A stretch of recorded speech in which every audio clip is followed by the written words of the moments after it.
You talked about ad hoc surveying, you talked about customer meetups, you talked about focus groups. Any like strong convictions on no matter how early you are, you should do this, or as you get later stage, sort of new tactics that sort of become available to you? Later stage, as you get bigger, you can do more broader targeting. Like, I think you and I had a conversation a little while back around like AI being able to just do one-to-one sort of even live agent back and like, if you're huge or something, maybe that could kind of make sense, but I think you lose a lot of nuance. So you might be able to get away with it when you're bigger, but small, it's talking to the customer. Like everywhere I've gone, the first thing I do is like, give me a list of, 100 customers and I'll mass email them and start connecting and like try to talk to them. When I start hearing the same things over and over again, great, now I can maybe utilize that and now I can kind of dig in somewhere else. Welcome to Growth Talks, where we dive into the world of growth and marketing with today's top leaders. I'm Tyler Elliston, founder and CEO of Right Side Up, and I'm your host this week.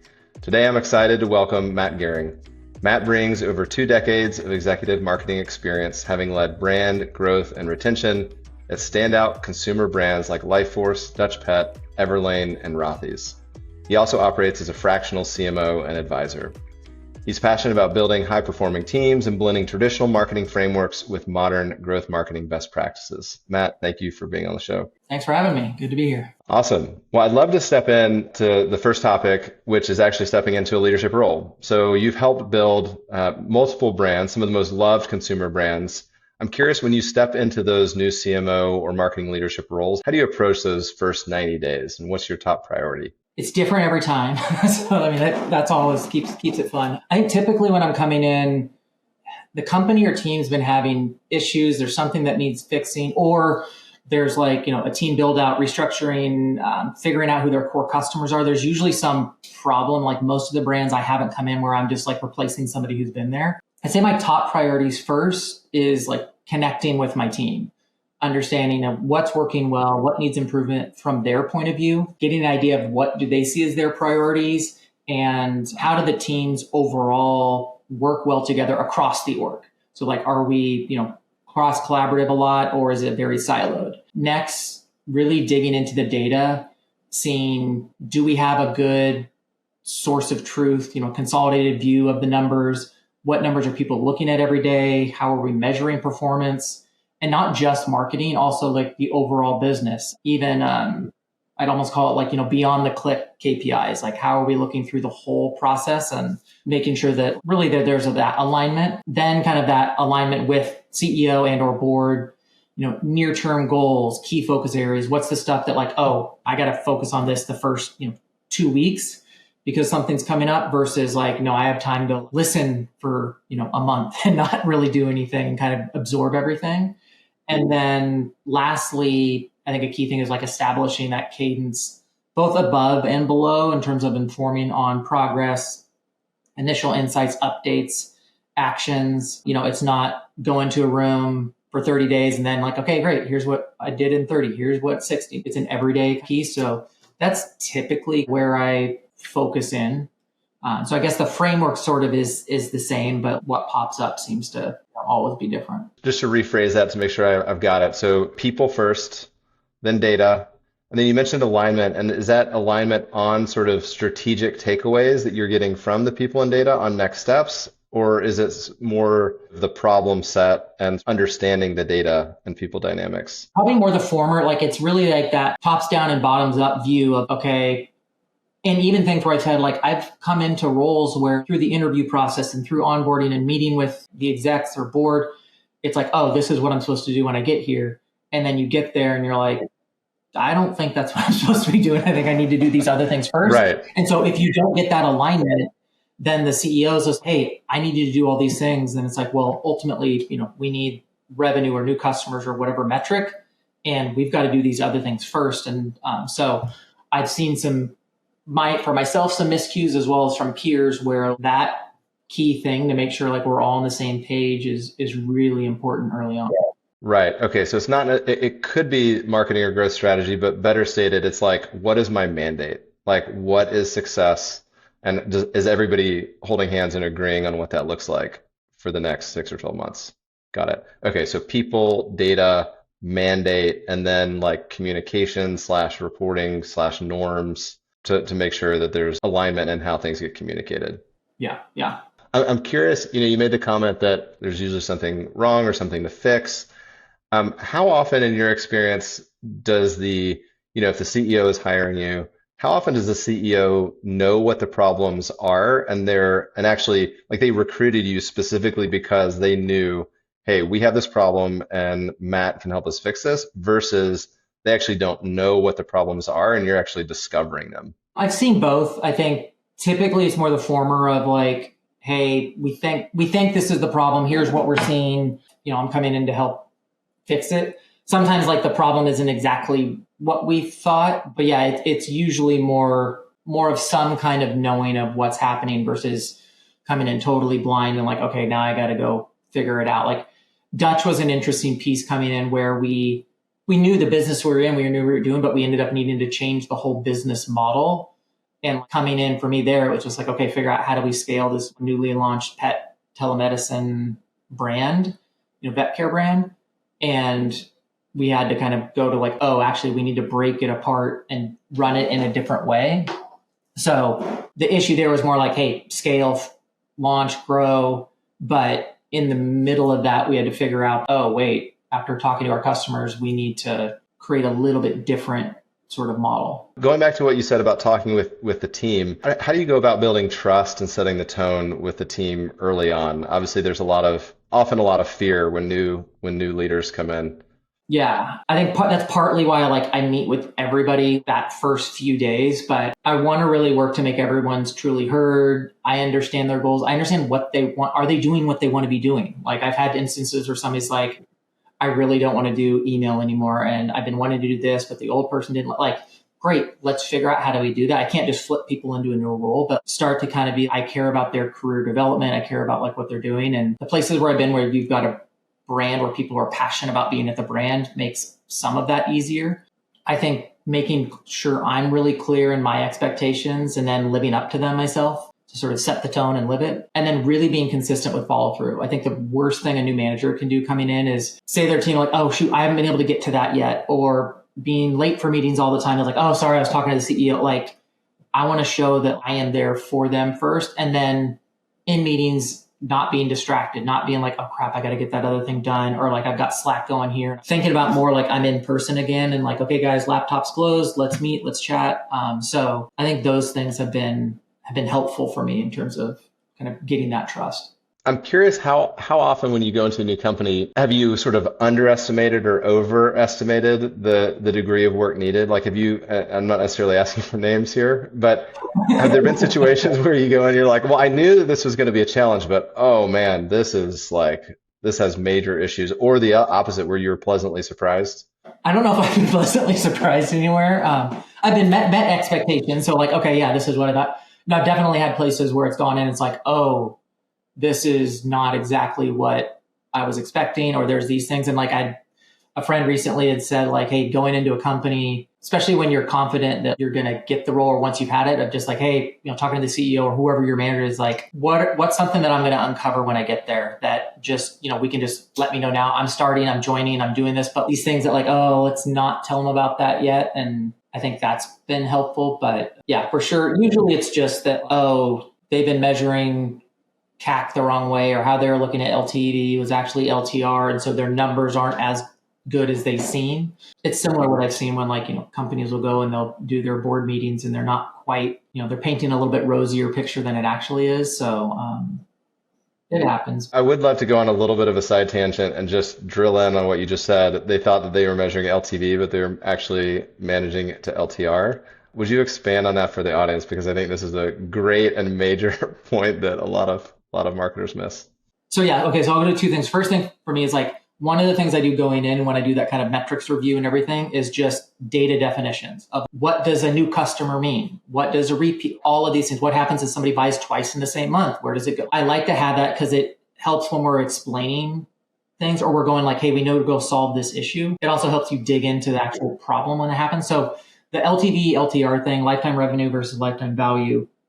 Lifetime value is your gross margin. It's okay. And so there's a number of factors that go into it. I typically use a 3-year horizon. So you take how much revenue you're going to generate over those 3 years, but that's LTR. Then you need to take in like your gross margin. So what are the actual costs? So if you're at a 50% margin business and your customer's generating $2,000 in those 3 years, your LTV is 1,000. It's not 2,000. So a lot of times brands will get into problems where they think when you get into that like LTV to CAC targets of, typically like a Series B, Series A, Series B, you're trying to get to 3 in the consumer space. If you're measuring revenue, now you're actually at 1.5. So it's one of those things that I feel I've heard less errors in it more recently. Like in the last few years, I feel like enough people have Googled it, or now chat's telling them, this is your Gemini, this is what it means. But thankfully, when I've looked at any AI stuff, they haven't given the wrong definition. So that's good. I will add to that we've talked with thousands of companies, and we're always asking, okay, what's your CAC, what's your LTV, when it's a performance kind of marketing conversation. And it is quite surprising how many definitions there are out there, how many companies are looking at a lifetime revenue and treating it like a lifetime value. And then you get some looking at gross margin, some you look at, they're allocating OpEx against it as well to try to get to an EBITDA. I mean, the methodology sort of variance is quite significant. And I do think the hardest, especially really quick on brands that are new, how do you forecast your gross margin, right? When I start out, my gross margin might be 25%, but I know in 6 months, it's going to be this, in a year, it's going to be this, it might, 2 years out. So that's where being really close with the CFO and looking at, all right, what's the risk of, because if you expect a gross margin, let's say of 60%, and you end up hitting, 40, your burn rate's going to change. You're going to run out of money sooner versus if you're ultra conservative, now you're losing scale because you could be, spending more against that. So it is definitely an art in what is normally a very scientific, kind of finance category. Well, it is one of those topics that is so nuanced and specific to the company and stage and financial position that they have. And I think a lot of marketers understandably want hard and fast rules and guidance. And I think we can warn the audience, we say 3 years, we say 3 to 1, and these are very reasonable and you qualified it as Series B, and that makes sense. But you can get a very different answer for different companies and different stages and financial positions. I mean, certainly an early stage company should not be looking at a 3-year payback if they've only modeled 6 months of data, right? Which we've seen that as well. Well, let's pivot the conversation a little bit to the customer. I would love to better understand specifically how you think about the customer journey and sort of defining the customer journey and moving people from awareness to action at the bottom of the funnel. Okay. Well, do you say that the customer journey is what you described? It's from where are you first hearing about that brand all the way till you're using the product. I won't even say you've ordered. That to me is that full journey. And depending on the tools available, I typically, we're going to start on the site. I'll look at click pathing. I'll look at any site recordings, anything I can see of how do people navigate the site? What are the top pages coming in? What are they, interacting with on there? Maybe the top 3 or 4 paths. I'll go through the process, incognito or whatever, and just kind of go through and then, see what happens, note issues, opportunities, record all of that down kind of from the, I guess you could say kind of the CRO perspective. And then looking at that, then kind of pulling up to the ad level and be all right, I just saw this. Now, are we tying that in? So where does this ad relate to what I just saw? How are we kind of thinking through that messaging? But, it's looking at impressions, frequency, a lot of this, the normal engagement type metrics, click through it. What are we paying? Are ads stopping, on Instagram in particular, are people stopping their feed? Are they kind of consuming that content? Then kind of break down those both successful and unsuccessful actions. What are those things that led to a sale? Okay, work backwards from that. If there's people seem to be exiting here, all right, what's missing there? If somebody's in let's say you have a registration flow and somebody's bouncing out in the middle of it, is there information that we could actually be putting in there that will keep them in that flow and not jump out to kind of go get lost looking for something else? And then I think the other key thing is also mobile desktop. I know most everything now, it's I don't know, for me at least, it's been 80+% mobile traffic, but you could still have half your customers buying on desktop, or they're on their phone and their laptop at the same time. So like making sure that like, you're looking at where is most of your audience. And then for things where like somebody's like, oh, well, desktop's only 20%, it doesn't matter. Well, if you have clear failing issues on that, then it's still good to go through it. And that's like why, I'll have the team or I'll go myself through mobile, through desktop, through different browsers, just to kind of see. I had somebody start recently with me and she used Firefox and found all sorts of issues because nobody was really testing that. And so that's kind of that like sort of initial look. Got it. And then, so once somebody enters the customer journey, how do you personalize their experience over time? Or maybe I should zoom out and just say, what does personalization mean to you? Because I feel like there's increasing sort of variance in people's views on that. Yeah, there's a lot of different definitions of that. I mean, for me, like it kind of just comes down to, it's more about using what you know about that person where you can in that process. It's not trying to come up with the perfect one-to-one offer. It's just knowing that like, all right, I came in through this ad that was about dog allergy, making sure that on that, the pages, the things that I'm showing them, the things that I'm recommending are talking about that. So if I'm going to pull in a testimonial section within a part of the site and I know that information, okay, let's make sure that we have that condition for a dog shown. Or if I had, like, this is a lot of Dutch pet stuff, like a cat owner come through, like 80% of our customers were dog owners.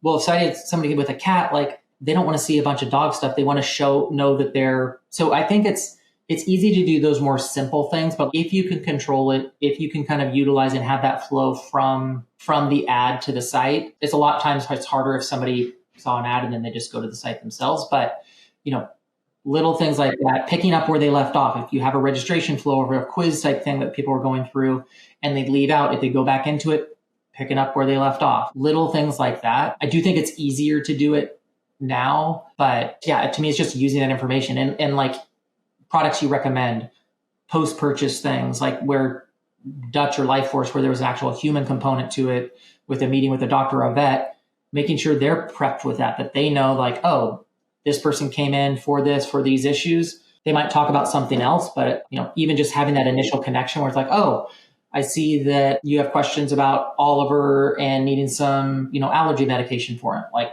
those types of things. It just helps with even just the overall like brand affinity. Like, I get you type thing. Yeah. I'd love to get your, I'm gonna put a stake in the ground. I'm not sure if I fully believe it myself, but I'll put a stake in the ground to get your reaction. Um, like 10 or 15 years ago, I think the hope was that we would have everybody cookied. And even if they came in through one ad, if they had previously been to the site on a cue that they were a cat owner, then even if they didn't come in through a cat ad, we might know that they were a cat owner because we have them cookies from some past campaign, and we could actually do personalization. The vision was that we could do personalization truly at the user level, not at the cohort from a particular ad campaign. And in my view, that vision is totally dead with cookie degradation and right or wrong, the privacy changes that have happened over the last 10 years. And so I guess the stake in the ground to give you to react to is it has actually gotten harder to do true user level personalization, even if it might have gotten easier to do sort of cohort level personalization. Does that strike you as right, wrong? No, I there's probably instances where somebody can describe a way that like, nope, you can totally still do that. But in my world of more consumer products, things like that, or at Life Force where you've got all this HIPAA, PII type things, I don't know that you can really do that. And so to me, it's more, and this, I don't know, we may end up getting into it a little bit where I think there's tools in development or things out now where there's almost more on the fly customization where that next page might not be fully, organized until that person clicks on a certain thing. So Dutch was really easy from a pet perspective of, okay, we have nav, we have things that are built for dog versus cat. So then I know, okay, after that, this person is a cat owner. Everything should be in that path. I had this issue with Lululemon a while back, so I don't know, I'm knocking them, but I bought a ton of stuff for my daughters, my wife. I shopped there as well, but probably 70% of my purchases for women, everything I got thought I was, female. like just in terms of the site when I would go in there, whereas we were at work, had a friend order from them as well. His homepage was totally different from mine. His was almost like landed on the men's category.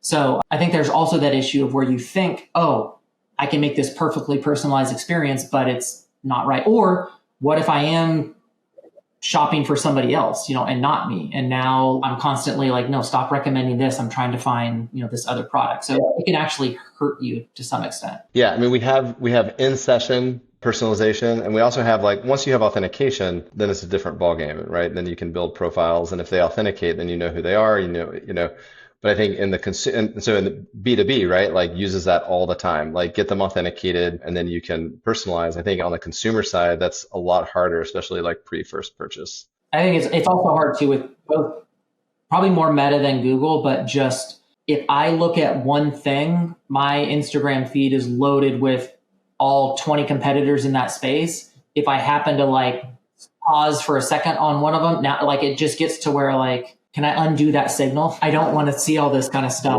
And a lot of those brands don't pull you out of that process fast enough, or, Instagram's not. Yes. To where like for the next 2 weeks, all right, I guess I'm looking at, bookshelves for the next, or whatever it is.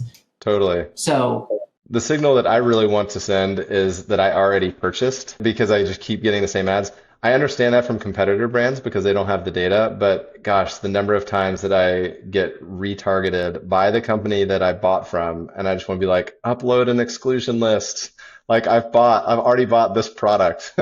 Like go ahead and give me the upsell and cross-sell creative. And that's one thing, like if you think about personalization post-purchase, after that, and like how do you think through those customer groups? One of the biggest things like I try to make sure brands are doing is like update your retargeting feeds. Yes. Everlane example, like we had like, if somebody came in and bought denim, the next most likely category or purchase was going to be sweaters. I mean, obviously seasonal, but it wasn't they're going to buy another pair of denim. So we had to be like, hey guys, we need to change all these recommendation engines and feeds to stop trying to get them to buy, because they're like, I just bought that, and move them into this next category, knowing that we have a few weeks that they're still engaged with us and might still be thinking about it.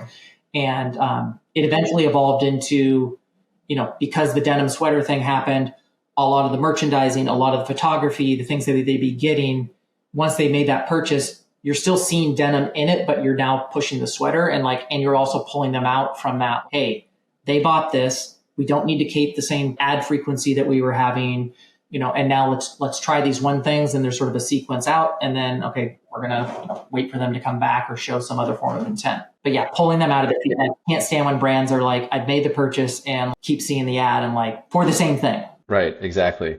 I'd love to dig more into that segmentation post-purchase.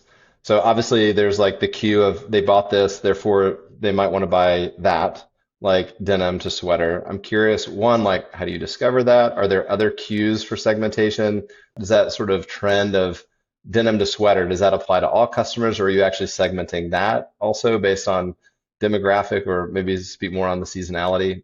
So it does pull out of the like starting with data past sales and even gets into consumer insights, analytics kind of side of things, but it is definitely seasonal. And it's kind of looking at like ultimately what you're trying to do is going back to our conversation on LTV is like, how do I drive another purchase? How do I drive both sort of basket size? So can I get them to buy one more thing in that? And so that might actually be a different thing than try to switch somebody to a category. So if I'm trying to I want to move somebody once they made this category purchase to this category, looking at past data, running tests, seeing how we've been able to do that. Is it an upsell mechanism, or is it more of a post-purchase? Is it a order confirmation page? Kind of the like, hey, add this in the next whatever minutes to get some kind of savings. But it's usually informed from the data, or could be informed from past, my past history somewhere else, or somebody on the teams of like, hey, we always saw people do this. Great, let's build that hypothesis, let's test it, and then let's see if it actually moves the needle or not. That's kind of where I would feel like it came. Like that example I gave with Everlane and the denim and sweaters, like that obviously doesn't work in summer, so you're trying to figure out like what is that category, or even like what's that next, going way back when I was in like the flower gifting space. Valentine's Day, Mother's Day, biggest days of the year, probably 80% of your budget was spent during those periods. We actually started doing a bunch of stuff around Easter to capture new customers, because reduced our acquisition costs in Mother's Day. So we actually used it as a way to like get new customers, knowing that, hey, if I capture them, they're going to buy for Mother's Day. That, all of a sudden changed that business a little bit. Same thing around holiday. I think it's important for brands. Like if you can figure out a way to get somebody in October, fall, back to school, those types of things to get somebody in, that potentially creates an easier kind of holiday execution from that customer base. So I don't know, sort of related, but Yeah, no, that's helpful. So the segmentation is rooted in insights and data, which I want to ask more about that in a few minutes. The treatments of the segments that are defined, any guidance or thoughts on using email versus SMS versus advertising to them and retargeting? In some cases where there's a consumer app, sort of in-app messaging or notifications, like any thoughts or particular successes or failures? A lot of times it does come down to the cost, and like back to our whole LTV thing. Like, typically you think about your CAC is I paid to acquire this customer and I'm never going to pay $1 against them anymore. Like that's not really true, especially if you get into more like awareness and branding and things where like I can't segment out buyers. So I do think I like to have some of my budget specifically to retention where I'm spending dollars against them. And then, my email costs are part of that, my SMS costs. I'm not a fan, and maybe I'm in the minority on this, I'm not a fan of using SMS for trying to drive sales. To me, SMS is more engagement, more like come back, like very short, specific, purposeful things. I don't like the hey, we just launched a new denim collection or whatever.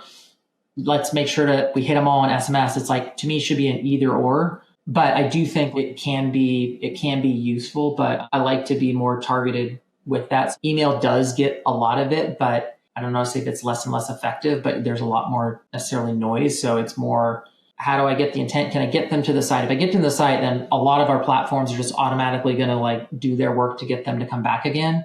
Trigger direct mail. I mean, there's all sorts of things that can actually be effective. And I might start really broad and run a trigger direct mail campaign, for everything, maybe 2 different creative types, see who engages with that, and then, optimize those costs down to where I'm really only targeting, hey, this works really well for this category or this segment. We saw something at Rothy's where basically after somebody made their 3rd purchase, they kind of would just keep coming back. We didn't really have to do as much for them. So, that kind of turned into like, okay, great. We don't really have to do these campaigns against them. We can kind of save some of the email cadence for certain things, or move them into more of like a VIP treatment. I want to come back to something that you said earlier about, most people don't consider in their CAC calculations or their sort of LTV waterfall of sort of allocation to these follow-on costs. I'm curious. Well, before I ask the question, we have seen that regularly where a lot of consumer companies they'll say, oh, well, I have, a 3-to-1 LTV to CAC ratio, but then they're not properly excluding all of their existing customers. So yeah, it's 3-to-1, but they're like repaying it for every single order, which is really tough. And I think coming back to exclusions as being critical, goodness gracious, if you are, in the audience, if you are, doing LTV or CAC calculations in a consumer business where it's a repeat purchase, like there's got to be a way to exclude, or you've got to do a model for CAC that's on the order basis, right? Which, it sounds like most of the time, Matt, you are still doing a true user level LTV, not an order, not an order value. Is that right? Yeah. For me, it's almost always been cohort based. This is who I acquired in March, and I'm going to track them ongoing. You'll still do some nuanced things around looking at how do things look from, last purchase and things like that, especially if you're at a clothing or like some of the things like Everlane, Rothy's. It's a little bit different. Like at Dutch Lifewares, it's a membership model. So it's way more just structured into that. Like same thing if you're in an app space, like it's more structured in that true cohort. But yeah, on the purchase side, yeah, it is in that. I'm not looking at like every first purchaser and like they're all one, like it's by when did I bring them in? Because your acquisition costs change throughout the year. And then also on the cost that you include, like that's probably the most contentious thing I could say or see is in what gets included in your CAC. Like I've had places where it's just been like, it's only performance marketing. It's only marketing we're doing, mid, bottom funnel. Brand spend doesn't count.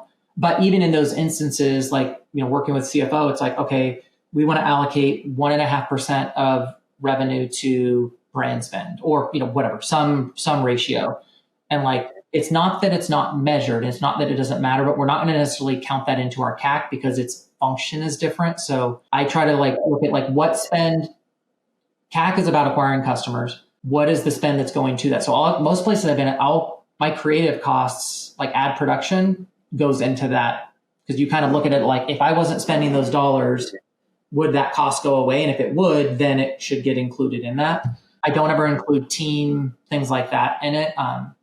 Even if I'm using like an agency, I'll say like that's more G&A, because I'm choosing not to hire somebody. I'm choosing to use this instead. Like SEO is another one where I typically had that not really fall under the CAC piece because I'm using an agency for that. But there's a lot of nuance. At the end of the day, if you're happy with, here's what our overall marketing spend is, or all of our marketing costs as a percentage of revenue, and we're looking to make that more efficient, then it kind of becomes less of a nitty gritty. But it's one of those things like when NPS and people's LTV to CAC, when I hear it, I usually kind of call BS, because it's probably measured some way that's most favorable for their board or for fundraising. I mean, even the consistency to only look at it one way, we've found that that's also quite rare within an organization. Like often a board kind of assumes or believes it's one definition and a CEO another, and then a marketing team member another. Which comes back to your point about alignment. But I'm curious, so post-purchase ad spend. So if you're trying to like, upsell the denim buyer to a sweater and you're using ads to do that, where does that cost get allocated? Are you baking that into a new cohort's CAC calculation? Because that seems wrong. Or are you reducing the acceptable CAC from the LTV because you know that you're going to spend some of this post-purchase? Ultimately, it does kind of go into that last part of, let's say I'm at a brand where like 10%, we're willing to spend 10% of our paid media on existing customers. So in a way that does kind of affect that first CAC number. So it is inflated. The hard part is, if you think about it from a normal cohort model, I could be spending on a customer who bought from me 2 years ago versus somebody that bought from me yesterday. So I think that's where like, usually in more, solid finance teams, like you'll basically be allocating that some portion to it, and it's not an exact amount. I'm not going back through and saying like, oh, here's how much I spent on my September and my August and my July cohort. Like, it's just when they came in, whatever the CAC was when I closed that month, that is what it is ongoing. Even on my LTV to CAC, like, so if somebody ends up not purchasing, I still paid for that customer. They're always going to be put in that cohort. I have had brands where they're like, if somebody never technically gets the product or they return it, they go back into the sort of new customer bucket. But for me, I never like that, because one, if they bought from me, tried the product, didn't like it, and returned it, I kind of don't want to go try to buy them again.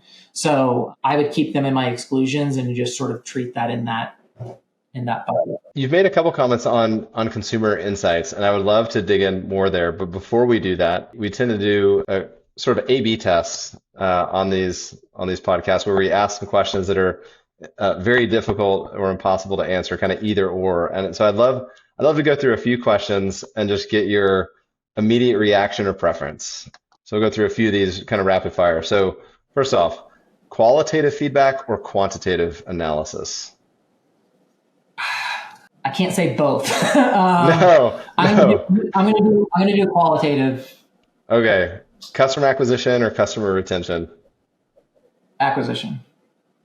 Top of funnel or bottom of funnel? Bottom. Brand awareness or performance marketing? Performance marketing. 0 to 1 or 1 to 100? 0 to 1. And a few personal ones. Pizza or tacos? Tacos. Book or podcast? Book. Shopping in person or online? Online. Win an Oscar or a Nobel Prize. Nobel Prize. And lastly, travel 100 years into the past or into the future. What's it, 2025? I think I'm going to go in the 100, and I'm going to go in the future right now. Yeah, I feel like I would love to hear somebody that like lives and breathes tech to be like, yeah, I want to go 100 years back and just drill into that. I get it, but I would expect the future. Awesome. Okay, consumer insights. Let me dig in a little bit on some of the things you said. So first off, the overall impression that I have from our conversation so far is that insights are really critical. A lot of the things that you've said, specifically around like segmentation, both pre-purchase, post-purchase, a lot of that is based in consumer insights. What does it take in your experience to build a strong foundation for customer insights, particularly at brands like Everlane or Rothy's, and how did you approach it when it was kind of starting from zero? Yeah, yeah. I mean, for me, it's always been critical because of the brands that I've been at, like a lot more of that kind of 0 to 1 starting out. And so I think you have to even just like I'll iterate again and again talking to customers. But for those two brands, I would think they're actually a little different. Rothy started more organically. When I got there, we had just opened up our first store in San Francisco, ready to launch our first product expansion. So like their third silhouette and starting to think about kids. So like those elements kind of forced some needs, but also created some opportunities. So having a retail store, all of a sudden we had a feedback loop that we hadn't had before where like our store reps can be, all right, here's what people were saying. And we can kind of use them as a way to gauge feedback on messaging. What were they saying? How did they hear about, I mean, we're doing Heidi How, we're doing post-purchase type stuff in there. Like, hey, what brought you into the store? And then how are they describing the look, the fit, the feel, like these things that we always would talk about or hear about through other mechanisms.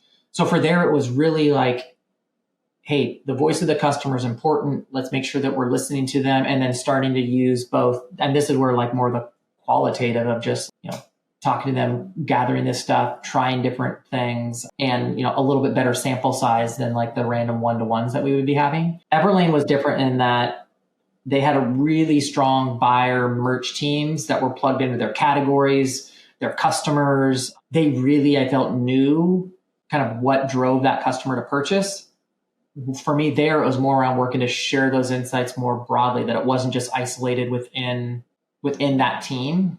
And so it was more about making sure that it's going beyond just informing the product, it's informing our campaigns, our paid programs, site retentions work efforts, those types of things. So, starting out or starting from scratch, it's usually I'm recommending leaders look at what feedbacks you already have, like Rothy's with retail. I mean, your CX, that's usually one of the best places to do that. But like, do you have any employees that are super passionate about the customer or the space that they're in? And then, start an environment where you're asking questions, people are sharing insights, and you build that out. And it does go into talking to customers. Like I had one person at Dutch who started just doing surveys. Great, let's just start thinking through an idea. Great, let's go put a survey together, send it out to the customer base. You send them try it for free if you can. You can do a $5 Amazon gift card, and you just say like, great, we're going to spend $500 on this, go get some responses and use that to kind of help build. So to me, it's a lot about like starting to build the muscle of it, and not assume that you need to get out of the headspace that, oh, well, I'm the customer. And like, therefore I know all of it's like, most of the time, especially when you start doing focus groups or doing customer meetups in cities, Rothy's, when we first did that and the team saw like what their customer looked like, it was totally different than what was in their head because they were in San Francisco. Just your view of what that is when you go to Denver and you see what some of your most loyal customers are. They still have the passion and how they talk about it, but you start to think about it in a different way, or even finding it different product uses. But yeah, that's kind of, I would say, like the start out piece is just start connecting to customers and start like sharing it, start talking about it in your meetings of just, oh, I was talking to this customer this last week who was mentioned, like start to bring in that voice of the customer internally. And I think other people will kind of move on to it. So it's less of, and I'm a very data first person. So the qual versus quant was tough for me, but like, I use that to help inform the quant to where it's like, all right, it seems like we're hearing this from people. Now let's go validate that either with just site data and just like, okay, let's run a test and see what happens, or just, now go build out, more quant type studies. I must say, as simple as your comment was about like stop thinking about the customer as yourself is, I mean, it's simple, but that is profound. It really is. I mean, we talk to so many companies that, and so many marketers who are good marketers, but they do view themselves as a customer. And in some ways, I think we, and I include myself in this cohort, sometimes I think we hide behind data. And it's like, salespeople or retail people are the ones that talk to customers, and it is such a detriment. If people have the bandwidth to do it, either doing actual usability studies where you're watching a consumer, and you need to have somebody who's a more trained kind of prompter, like that knows how to not lead the witness, but watching somebody go through a site, or if your target is 70-year-old, like basically go to your parent, like have them and watch them do that. And you totally like, oh no, it's so easy to get to this page and all this and click and buy. And then you're like, I didn't. Oh, that's like you just uncover all sorts of things. Same thing with bandwidth. If you're targeting a segment that might not have, 200 gigabyte online speed, now all of a sudden it's like, oh, that page load is slow, or like so. Watching somebody beyond just seeing the output. Yeah, I think that connection between, the insight and the impact is what a lot of companies are missing because they look at, I mean, we see the down funnel effect of this as companies really look at customer insights as a cost center, part of OpEx that is like, can we afford to do this? We should do this minimally as a cost. And I don't, it's not that that's never the case, but I think this is actually a growth lever. I think this is like a major growth lever. And if you reframe it, if people reframe it as a growth lever, as an input to, super efficient and high scale spend, then I think it actually will get more buy-in cross-functionally. And so those connections, when you say like, yeah, when you see your customer go through this flow, or you see the way your customer thinks about that, or why, those connections are super valuable because it can really change the way an organization, prioritizes customer insights, I think. Yeah, yeah. I'm curious how what we've talked about with consumer insights, how does that change as a company grows? Like, are there differences from stage to stage? Um, a little bit. I would say some of it's just going to evolve and expand, as you grow the business. So expanding into new customer targets, expanding your product offering. My Rothy's example of like they went from 2 silhouettes to 3, then they launched kids, then right before COVID launched bags, and then launched men's. All of a sudden that changes, and there's different insights. Like even your core customer that's been buying with you for years at Rothy's, like women's shoes. Now, like, oh, kids. Okay, now we need to figure out like how many of these people have kids or nieces, or how many of them have a husband or a brother. Like it's not just like, oh, now I need to go talk to men about my product. It's also, wait, how do I get my existing base to buy them? How do I get this new base to buy for them? So it does add complexity, but it has that sort of natural piece, or natural sort of expansion.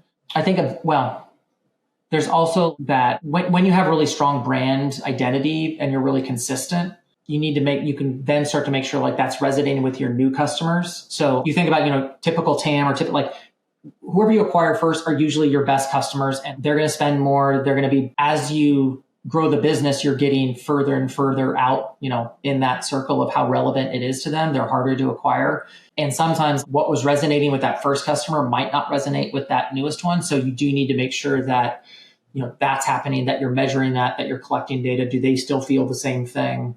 And, you're growing from that. And eventually you will, for me, it's like using whoever I had around internally to do it. Then maybe you're bringing in somebody part-time to kind of help with it, or you're farming it out to a company. And then with Rothy's, it led to like the build out of a full-on internal, dedicated insights team was split kind of between the physical product team, the site team, and the kind of marketing, growth retention team on like what we were trying to learn. So I think it definitely is not just a cost center, because they're mandated really of like driving insights that's going to improve conversion, that's going to improve repeat purchase rate, that's going to help even on an inventory planning perspective of like helping understand, this is, at Rothy's, I don't think we ever got a number of like, this is too many shoes, because we had women that had like hundreds of pairs, but of Rothy's, but getting to kind of help inform everything. So if anything, it's not really a cost center. If anything, it helps drive better performance and actually can reduce costs because you're not necessarily going into something with rose-colored glasses, or you're like the team who's making it, like especially on the physical product, like really excited about the colorway, the product, like, oh, this is going to be amazing, they're going to love it. Well, you got to have that connection so that you make sure that, how do we know that? And you're asking kind of those questions. Yeah, that makes sense. And certainly for brands that have like a research component as part of the product production, I mean, that's sort of another incredibly valuable role that research can play. I'm curious, on stages, are there any tactics that you would say early stage should always do this, or late stage? I mean, you mentioned, how did you hear about a survey, or how did you hear about a survey post-purchase? You talked about ad hoc surveying, you talked about customer meetups, you talked about focus groups. Any like strong convictions on, no matter how early you are, you should do this, or as you get later stage, sort of new tactics that sort of become available to you? Later stage, as you get bigger, you can do more broader targeting. Like, I think you and I had a conversation a little while back around AI being able to just do one-to-one survey, even live agent. If you're huge or something, maybe that could kind of make sense, but I think you lose a lot of nuance. So you might be able to get away with it when you're bigger, but small, like it's talking to the customer. Everywhere I've gone, the first thing I do is give me a list of, 100 customers, and I'll mass email them and start connecting and try to talk to them. And then I have a set number of questions that I ask. It's like, okay, I'm going to go through the same things. When I start hearing the same things over and over again, great. Now I can maybe utilize that, and now I can kind of dig in somewhere else, and then we'll go back. So early on, it is like literally just picking up the phone and talking to the customer. And it's not just me, it's like getting everyone to do that, reporting back. That's where some of the AI tools may be, okay, great, synthesize all these notes. Either I'm recording it, and then giving that to summarize. When we do usability sessions, we'll record those so that if somebody wants to go back and watch it, they can, or we can do an easy summary of it. But the focus groups is probably the hardest one out of all those to do, because you need a really good moderator who can control that. But we've done Google survey stuff. So I think there's a lot of ways out there to do it. The key thing for me is going in with a specific purpose. It's not, I just want to talk to a customer and, find out. It's like, okay, this week or this month, we're going to figure out, all right, what did they think about when they first saw us, or how was the product experience, unboxing, or whatever it might be, all with the goal of we're actually trying to make some improvement. Like CRO, we did a lot of it at Dutch, weekly usability with people going in and walking through new sections and new things and why they came there. And then they were expensive meetings because we usually would have 5 or 6 people from the team listening in on them.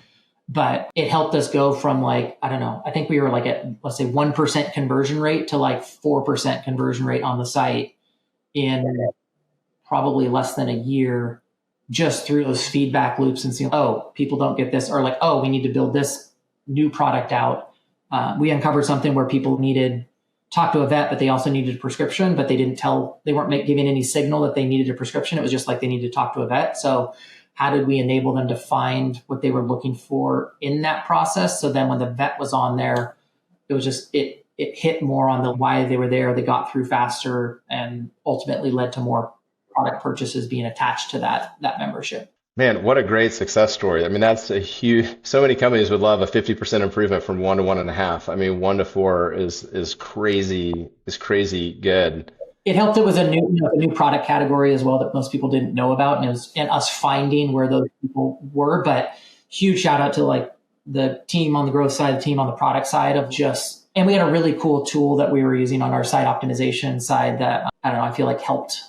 What tool was that? Evolve. Okay. Evolve.ai. Yeah, just their team there. And we were kind of early with them, but just a lot of cool things where you could be running multiple scenarios at the same time. And rather than a normal, oh, this test one, let's show everybody that, you could keep things going to where you might have 5 versions going. So you're kind of running the most optimal variant for that customer. Kind of going back to our earlier personalization type thing. Now you've got ways to sort of run that. So you're hitting, yeah, I think that's another thing where it's almost like you're getting multiplier effects on your conversion lift rather than, oh, this is optimal for 70% of the customers, but it's really suboptimal for 30, but I'll have to deal with it. I so appreciate your time. I'll ask you one more question, but before I did want to just kind of plus one the comment on AI and sort of this process, and not that none of it should be used, but I think my fear as a performance marketer is, we like to abstract the relational into data, and I think there's so much of the richness of what you're talking about is it's almost like we don't believe, like the data could say that people follow this click path. 70% of people follow this click path, but there's something about seeing it and experiencing it that, as a marketer, I feel like it triggers a belief in me that the data just can't trigger because it's more emotional, it's more empathetic. I also think it's harder, and maybe it'll get better, but it can't pivot. One of my favorite analogies is sort of it's from like what, now it's probably like 30 years ago, but when New Coke came out and their consumer insights that they did comparison. People were like, hey, do you like this formula or this formula better? Everyone liked New Coke. It was like resounding, like this is way better product. They never asked if this was going away, how would you feel? If they would have said that, people would have like, no, screw that. I'm drinking Old Coke. And just that one question of not asking completely lost, their marketing efforts there. That to me is the other thing. Like, I don't know that you get that if everything is automated and something is just spitting back. You're going to get an answer, but you're not necessarily going to get all that nuance and scenario. And like you said, that emotional part, especially like with Rothy's or any brand where people are passionate. Dutch. People are so passionate about their pets. Seeing that and hearing it, it even helps from an internal morale motivation of just hearing the story of how we save some pet's life or, any of those types of things. It's just, I don't know. I like it from a supplement, not from a replacement. Right. Yeah. We're not advocating to do this instead of aggregated data and making things, quantitative. It's just in addition to. How do you approach turning tough customer feedback into a growth lever? I mean, we've talked a little bit about how insights sort of, lead to growth, but I'm specifically curious about, tough customer feedback. Part of it is you have to be open to hearing what's not working and probe for more. Like basically feel the pain. You've got to listen, hear it. I do think having that really strong and enabled CX team, they're the front line of it. They're getting the harshest critics, making sure those insights are getting back to the right teams, as well as I think making sure that the agents can actually solve the problems. I found a number of businesses like the CX team who were almost able to turn critics into supporters because they're relating with that customer. They're having them feel like you actually care about the problem. You're working to go and fix it. And even in the scenario where you can't fix it, you lose a relationship, they're like, nope, I'm done. They still walk away feeling like, well, I'm not happy about it, but at least like they tried. That could spare me from a negative review. That could spare me from, or even worse, like negative word of mouth, where it's not like there's the horde of, the void word of mouth where somebody just doesn't recommend it. There's a huge downside when it's, oh, whoa, no, don't buy from them. That I feel like is like 10x worse than, anything else. So like being able to stop that, especially I'm in a lot of, that 0 to 1 stage companies, like those reviews, when you have, 30 reviews on there, one negative is going to be really impactful. And when you can go in and, if you're using Trustpilot or whoever, and like, hey, CX has contacted that person, they've reached out and that person's gone back and said, oh, actually they've solved it. It's no longer 1 star, it's 4, or I'm going to remove my review, so those things I think is where you kind of turn that. I think that I have another example like from Rothy's where we had this massive Facebook group that Rothy's addicts that started organically, which was kind of nice. I didn't have to build a test group or a beta group, but they also can be a distraction to where all the internal talk was like, oh, did you see what so-and-so posted today? Oh, they're all up in arms about this. And it's like, we got to make sure that doesn't take us away from what we need to do. But I do think that if you're truly listening to your customers, and I think some of the brands that have done this, they've been most successful, take that feedback. They update their products. It's folded into the whole process. It's not just logistics thing. It's literally into, oh, we've taken this feedback and we're letting them know. If you've got a focus group or if you've got a group of people that have complained about something and going back to them like, hey, letter from the CEO, or I've done it, just email them, hey, you had brought up this issue 12 months ago about this thing. Just wanted to let you know that we've actually fixed that. Thank you for the feedback. It goes a long way. So I think so often marketers are fearful of the answer they might get or lack confidence in sort of their or the organization's ability to then make it better. And both of those are really, really tough. And when, like what you're describing, when you're welcoming feedback, you're pushing for feedback, and not only do you get it, but you can actually action it, either from a product standpoint or at least a relational standpoint. That is so powerful. Matt, I want to ask you about growth hacks. We hear this term all the time, but what's your favorite non-hack? Non-hack. I'm going to go two things. I don't know. I feel like I've been doing that the whole talk. One is just get your team to go through the purchase experience frequently and like on different devices with a specific like user path in mind.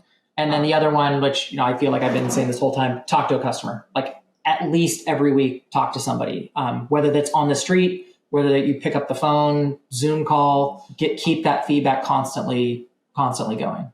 Well, Matt, thank you so much for joining me for this. I feel like there were so many good nuggets for the audience, and really, really appreciate your time today. Yeah, it was a lot of fun. Thanks for joining us on this episode of Growth Talks. We hope you found our discussion insightful and fun. Don't forget to like, comment, and subscribe to our channel for more valuable content. And if you're excited and ready to start upleveling your growth strategies and execution, Right Side Up has you covered. Right Side Up is a leading growth marketing agency that is partnered with over 1,000 companies of all stages and sizes to help them meet and exceed their growth goals. With expertise across all growth marketing functions, we can help you evaluate product market fit, develop customer acquisition strategies, navigate executional challenges and staffing gaps, and make pivotal decisions with confidence. And whether you need one individual or a custom-built, full-service team, we'll find you the right A+ talent. Visit us at rightsideup.com to see how we can help you and your company grow.